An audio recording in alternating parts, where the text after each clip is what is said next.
আমার শিশুকালে নোয়াখালী ইসলামী আলিয়া মাদ্রাসার পুকুরের ঘাটে একজন হিন্দু ভদ্রলোককে দেখতাম, সবসময় এসে আমাদের সাথে উজু করতেন।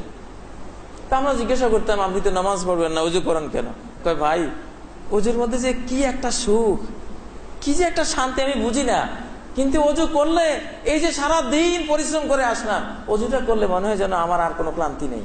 ভাই তোরা আমার খারাপ বলিস না, আমি শান্তি পাই দেখি অজুটা করি। কি বাস্তব কথা, কি বাস্তব কথা। মুসলিমদের অজু দেখেই এখন কত মানুষ ইসলাম কবুল করতেছে। আল্লাহু আকবার। আর আমরা মুসলমানরা তো অজুর মর্ম বুঝি না। বিশ্ব হাত ধোয়া দিবস একটা বের হয়েছে, বছরে একবার হাত ধোয়, বিশ্ব হাত ধোয়া দিবস। আরে কপাল পোড়া, তুই মুসলমানদেরকে হাত ধোয়া শিখাবি? মুসলমান 5 ওয়াক্ত অজুর সময়ে আমি হিসেব করেছি প্রায় 150 বার সে হাত ধোয় ডেলি, আর তুমি বছরে একবার হাত ধোয়া শিখাবে আমার? মায়ের কাছে এসে নানির গল্প। হ্যাঁ, আমাদের হাত ধোয়া শিখাইতে হবে না।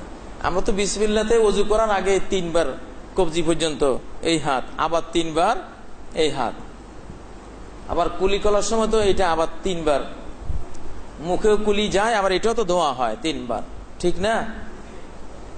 মুখ ধোয়ার সময় আবার 2 হাত মিলিয়ে মুখ ধোয়া হয়, 2 হাতও 3 বার করে দেওয়া হয়।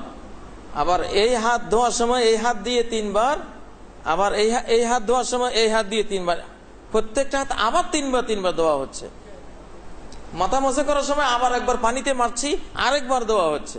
2 পা ধোয়ার সময় ডান হাত দিয়ে বাম পা 3 বার, বাম পাও ধোয়া হলো, ডান হাতও 3 বার ধোয়া হয়ে গেল না? আবার ডান পা ধোয়ার সময় বাম হাত দিয়ে আবার 3 বার, আবারও 3 বার ধোয়া হলো, ঠিক কিনা? এক অজুতেই কতবার ধোয়া হয়। আলহামদুলিল্লাহ, মুসলমানদেরকে হাত ধোয়া শিখাইতে হবে না। হাত ধোয়া আমাদের থেকে শিখো তোমরা। আমরা হাত ধোয়ার উস্তাদ।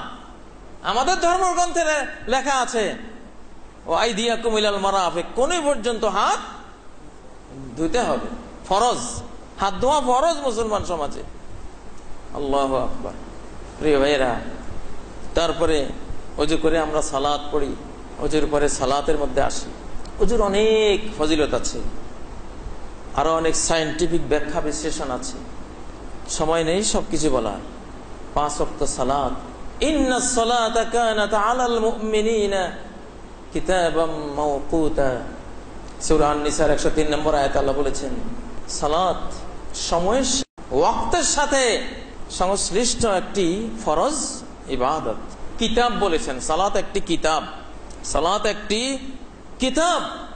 মুসলমানের 5 ওয়াক্ত সালাত শুধু কেবল 5 ওয়াক্ত ফরজ ইবাদতই নয়, এই 5 ওয়াক্ত সালাত যে 24 ঘন্টা সে করে, 24 ঘন্টা কিভাবে কাটাবে, 24 ঘন্টাকে ব্যবহার করার একটি রোড ম্যাপ, একটি মানচিত্র, 24 ঘন্টা যাপনের একটি কারিকুলাম, একটি সিস্টেমের নাম হলো এই 5 ওয়াক্ত সালাত। আল্লাহু আকবার। 5 ওয়াক্ত সালাত পড়লে আপনার জীবন থেকে অশান্তিই চলে যাবে। আমাদের দেহে একটা ঘড়ি আছে,